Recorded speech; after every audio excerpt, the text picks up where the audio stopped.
An Empire of Ice and Fire by Longclaw 1-6, Chapter 76, The Queen's Shield. Daenerys woke to a beam of sunlight shining right in her eyes. Quickly banishing all notions of going back to sleep, she soon noticed the presence of her husband, his arms wrapped around her snugly, her front flush against his, breath hot on her neck. Even in sleep, Jon couldn't bear to let her go. Not that Dany minded anyhow. Gazing upon him, strong jaw relaxed in sleep, and muscled chest rising and falling. Well, let's just say I'm skipping that. Anyway. Missandei comes in right when they're busy, so, let's do this. Still normally prudish, enough of his wife rubbed off on him to treat the matter nonchalantly. A knock, he thought to catch his breath, would have sufficed, Missandei. Dany burrowed her face into his neck, giggling. Missandei thought to smirk herself. Apologies, Emperor.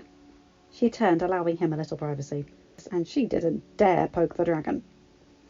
Jon pushed off the covers, sliding out of bed and grabbing his trousers. I'll see you in the council chamber, my dragon. He kissed her. Today would be a long day. Time made no difference to Jaime Lannister anymore. Not when down here in the dungeons. There was no sunlight, no clock, no sense of routine, and a vengeful guards thrust his meals through the slit in the door. No, they didn't beat or rape their captives, as was common in Joffrey's time, but the stone-faced Unsullied showed a dislike for all that stood against their beloved Amisa and Vriza. Jaime didn't care. It brought him face to face with his thoughts, the most gut-wrenching, of killing the Mad King, of killing Cersei, the woman he had loved, for pushing Bran Stark from the tower. That should have sealed his death warrant. But here he was, being left to rot instead. Would he be tried? At least if he did, he had one good act on his conscience by saving the Empress. Rhaegar's sister. He could hear the other prisoners, but did not talk to them. The Unsullied guards considered him an enemy, and his former side thought him a traitor. I cannot win, he muttered. Even with the extra comforts of someone, probably Tyrion, granted him, most of his days were spent with a small ball, throwing it up in the air and catching it one-handed. Well, well, the sneering voice of a man broken. Tywin Lannister. If it isn't my loving son daring to visit his father's lonely prison cell. This is new. For the collection of half a dozen prisoners housed here, the only people that dared to visit were the guards. Setting the ball down, he hauled himself upright on the bed, listening.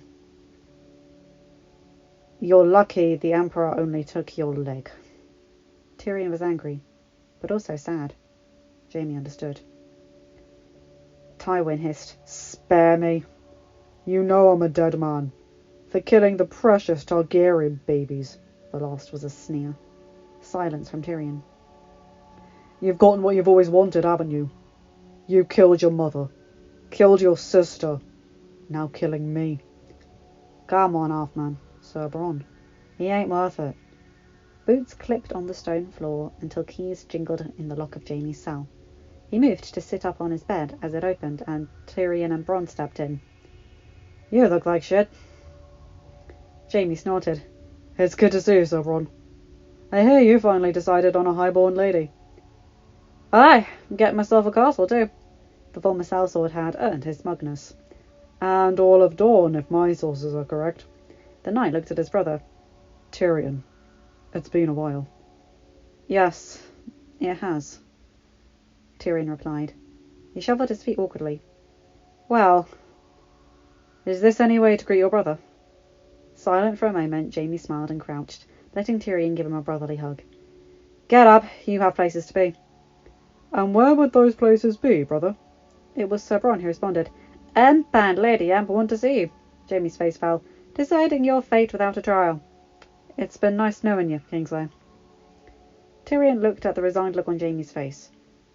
It will be all right, brother. I will plead your case for them. From his tone, Jaime could tell Tyrion was not as confident as his words suggested. Well, if this is my time, so be it.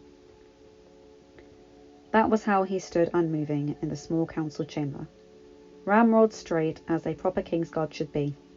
Jaime kept his eyes locked on the Dragon Empress. Sansa Stark sat to one side, the mocha-skinned handmaiden standing on the other. Tyrion watched from the far end of the table, while the grim, unsullied commander watched Jaime suspiciously, hand gripping the hilt of his short sword, just in case.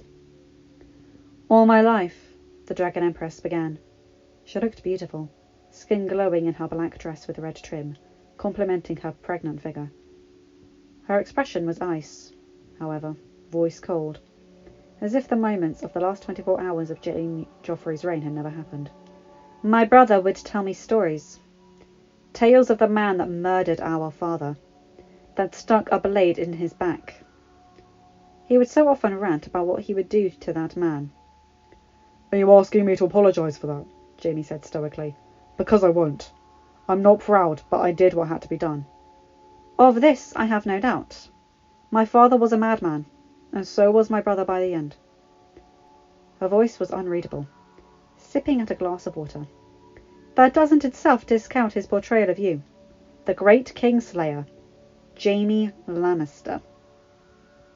Having heard the name so many times, Jaime was immune to the taunts. So why did it, on Daenerys' lips, make him cringe with shame? "What perplexes me is what kind of a man you are." Tyrion took the moment to stand. "Your Highness, I know my brother." "Like you knew your father?" Yet he still didn't predict his attack on the God's Eye, or Dragonstone. Losing that had been a disaster. Mining would be started forthwith, but the delay cost them plenty. Taking a deep breath, Tyrion continued. "He tried to rescue you, knowing full well what would happen to him if Joffrey found out. He killed our sister to save you." "Why would he do that, if he was the man your brother betrayed him as?" The Empress leaned back, crossing her arms. "I don't know. He could be sincere, or yet he could be plotting some form of betrayal. I can't be sure at this moment." "I am reluctant to trust him," Sansa said, breaking her silence. Her dress was as black as Daenerys's, but unlike the jewellery that adorned the Empress, all she had was a silver hair clip and the pin of the hand. Ice blue eyes steeled Jaime. "Grateful as I am for your conduct on the day of revolution, you were an enemy to my father since Robert's rebellion." Dany fought a smile at Sansa's lumping in House Targaryen into her family. "Your father attacked my father in the streets, tried to kill Daenerys on the field of Riverrun, assisted your family to destroy my house. Any person who would follow that monster Joffrey is suspect to me." "Do you think I wanted to follow Joffrey, after seeing what he became?" Dany cocked her head. "He was your son, was he not? Don't try to deny it. It insults my intelligence." Jaime didn't respond. He really didn't need to. "Sir Bronn spoke in favour of you, as did Lady Brienne. I am sure the Northern and Riverlands houses would want your head on a spike, but my family has demurred on such calls after your recent actions." She leaned forward. "Tell me, should I trust your behaviour now, or from before?" "If you're asking me to beg for my life, I won't," Jaime chuckled dryly. "I don't want to die. I don't. But I will not beg. During the course of the war, I fought for my family and my house, just as zealous as anyone here. I won't apologise for it." "The things we do for love." Jaime went white at the sudden monotone voice. Nearly shocked out of his skin, he finally noticed the crippled boy in the wheeled chair, nestled in the corner. Bran looked at him blankly. No sign of hate or anger. For the life of him, Jaime did not know what to think. Daenerys looked straight into Jaime's eyes. "Why did you do it, then? Betray your family to save Sansa and I?" "Twice." For the first time, her voice broke slightly. Curious and wanting. Wanting to believe that the man that saved her and her sister wasn't evil. Sighing, Jaime felt the years of exhaustion upon him. "I should say that it is because I fight for the living. But that is the only reason I sent Sir Bronn to you." Daenerys blinked, while Sansa furrowed her brows in confusion. "The truth."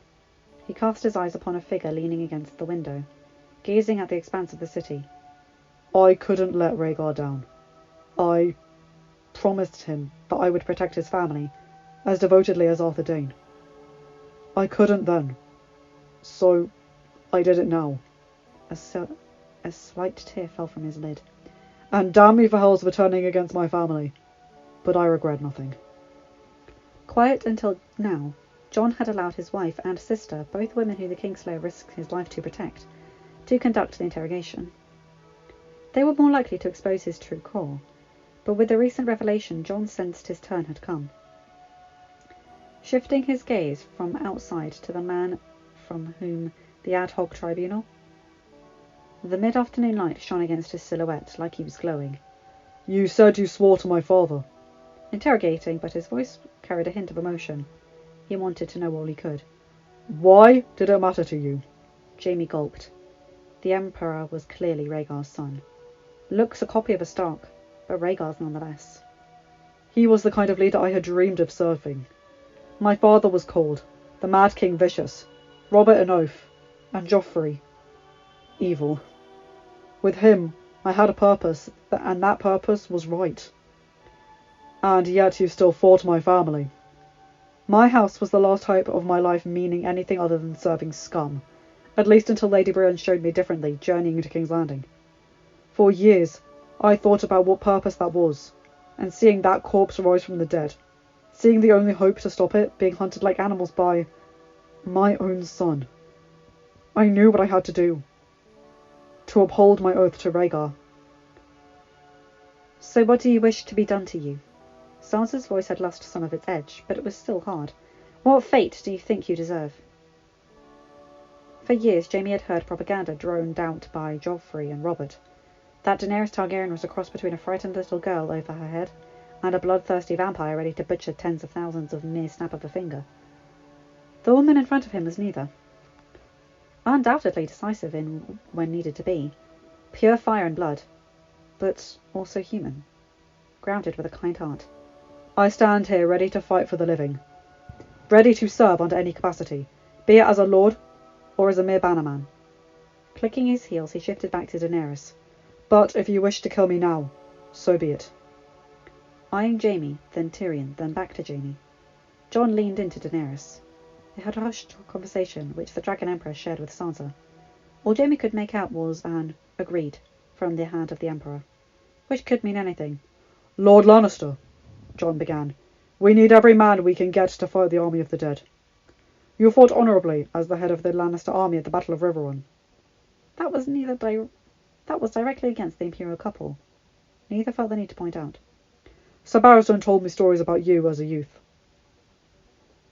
About how honourable he felt you were.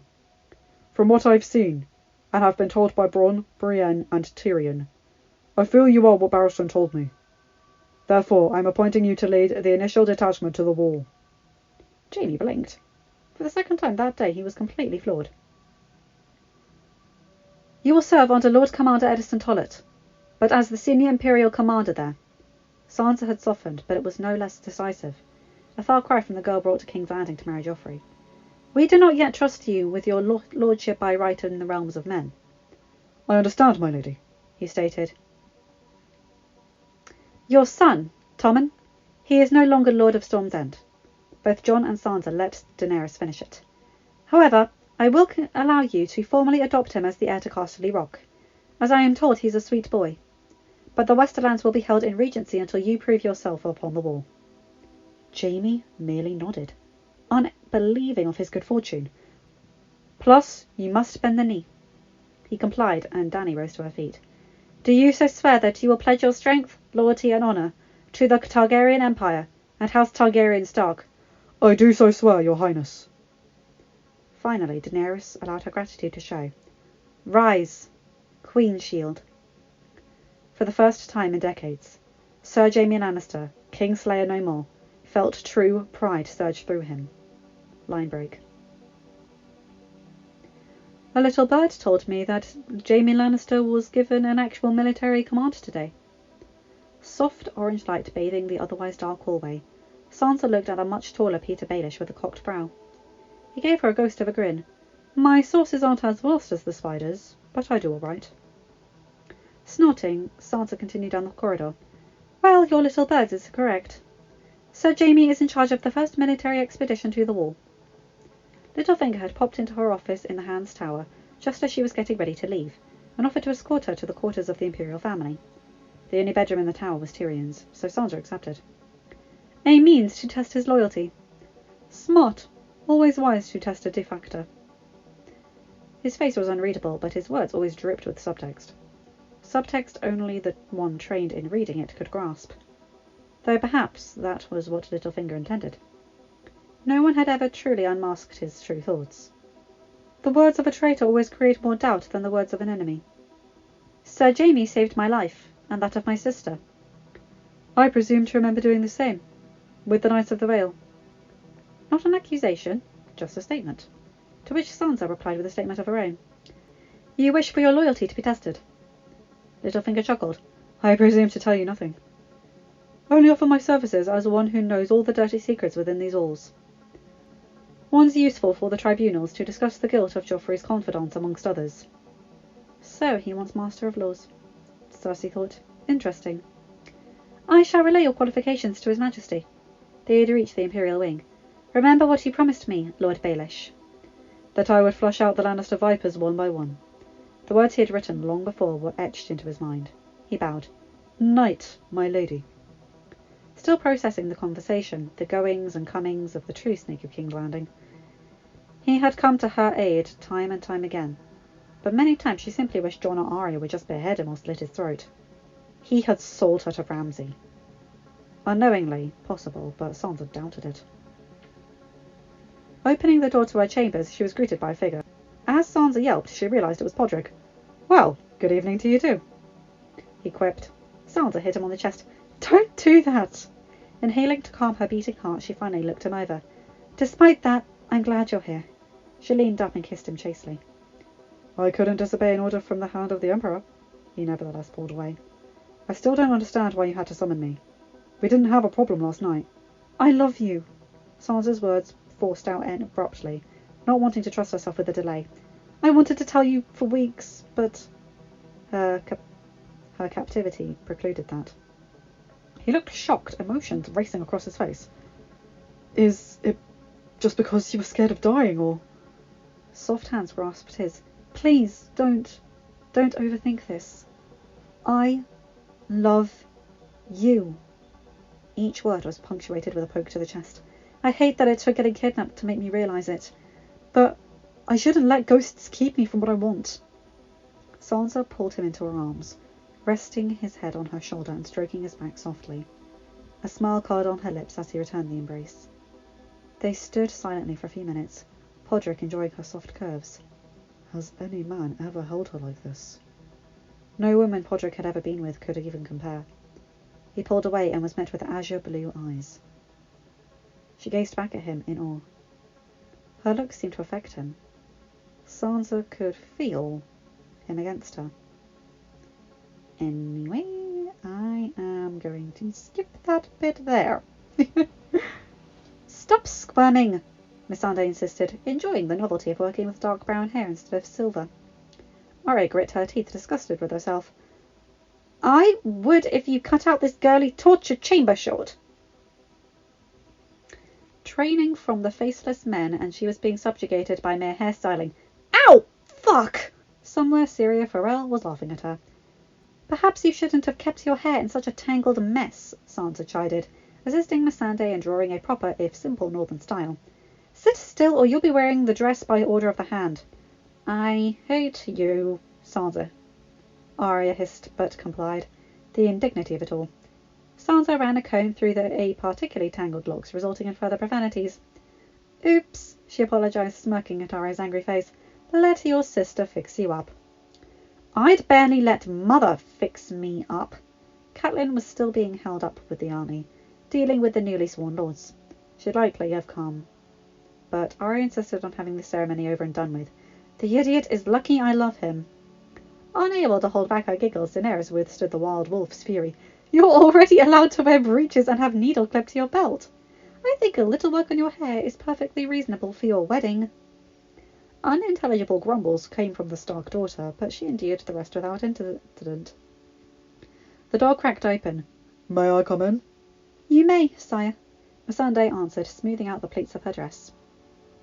John stepped through the hallway. Dany licked her lips, finding him delectable in his black cuirass, hair let down. She so desired to get him alone, but it was Arya's night. She looks beautiful, doesn't she? Aye, she does. Arya couldn't help blushing slightly.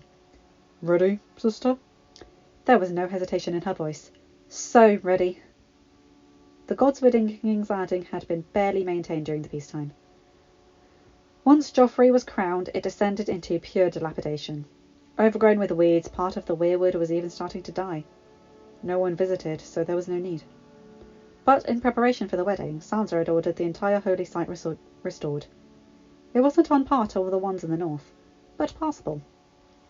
Considering the increase in traffic from pious northern bannermen and curious small folk disenchanted with post-Joffrey Feast of the Seven, was a welcome development.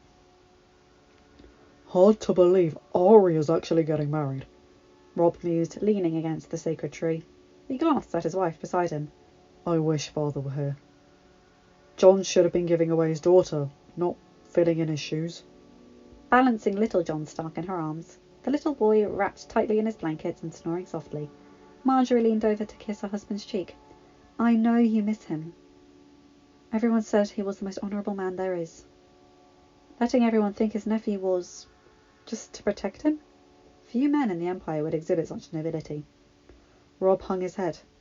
As Warden of the North, he was presiding over the ceremony. Maester Aemon presided over his and Jon's weddings, but the old man could only travel to King's Landing slowly, bringing the prince and princess with him. He was a great man. I tried to follow in his stead, but... Smiling, Marjorie gently took his hand and placed it on their child. He would be proud of you. Of the entire family. Only a smattering of people milled underneath the weirwood tree. Deliberately kept small and simply at the request of the bride, no one willing to challenge the woman that killed the Chimera, few individuals, not a Stark or even the paramour of a Stark, were present. As the early evening sunset cast a decreasing low light upon the southern ground, it had a rather quaint charm to it. Hopefully the fifth of the Stark weddings could turn out as the last two rather than the two preceding. I've been to one of these before, Podrick, Tyrion stated to his former squire. He didn't know whether he was here as the Hand or because Sansa liked Shay and he came with her. Northern ceremonies end quickly. You'll be with your lady love soon. Despite being a battle-hardened veteran of countless battles, the crimson blush on his cheeks proved he was still the same Podrick Payne. I'm not... Tyrion laughed. Please! I was a love-struck youngster once as well. I know the signs. Plus, is exactly like the groom there. He pointed to Gendry, who had a manic excitement about him, though likely hiding the nervousness. The poor lad was a complete orphan, the only blood relative being the Lady Shireen. Though getting closer over the last several months, they were still strangers. Relax, Lord Baratheon, the imp called out. If you're nervous about the wedding night, this man here can give you tips. Gendry blinked in confusion, while Podrick looked like he wanted to melt into the ground. Shut up, Tyrion, Robb growled. That's my sister. He paled as more came to him. And he's with my other sister. Oh, gods. All non-Starks enjoyed his mortification. The arrival of Missandei heralded the start of the ceremony. First came Sansa, then Daenerys, each carrying 2 bouquets of winter roses. The favourite of Lyanna Stark Targaryen, long considered the elder doppelganger of the bride. They rested both on either side of the weirwood tree, Dany taking her place of honour at the centre of the grove, while Sansa settled next to Podrick, inconspicuously weaving her hand in his. Lastly, the woman of the hour. Darkness banished by only a barely waning moon and flickering lanterns. Arya felt butterflies fluttering their way in determination within her. It was true. She did look radiant, even in her breeches. Makeup and hair simple, but causing her face to practically glow.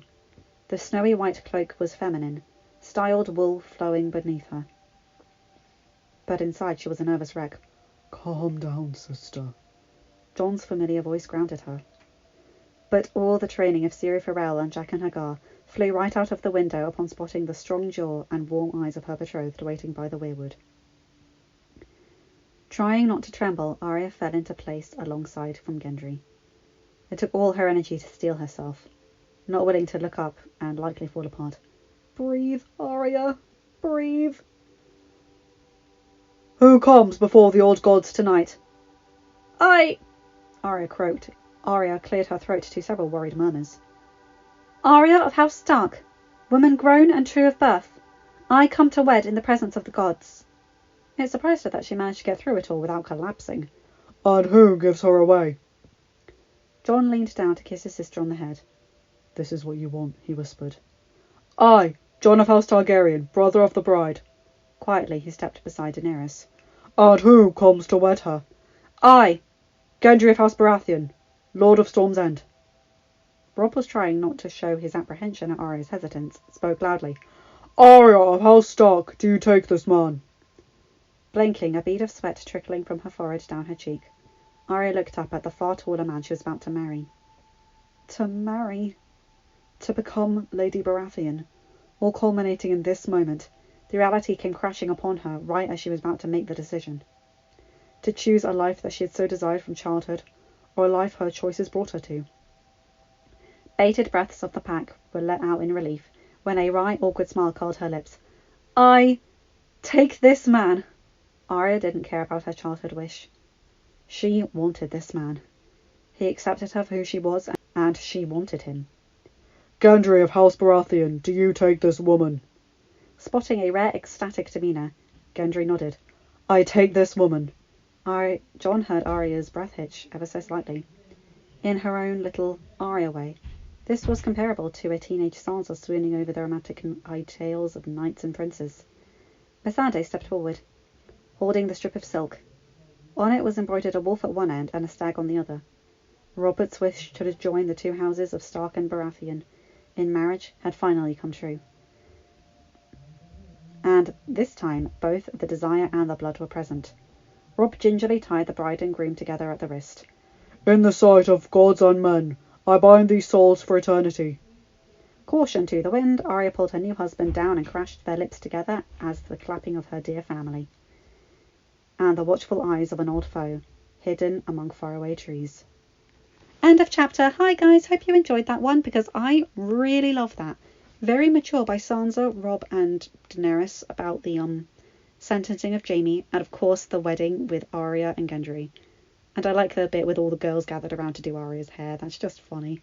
And talking of funny, Robb's reaction to both Gendry and Podrick being with his sisters and at Tyrion's comment. Pah!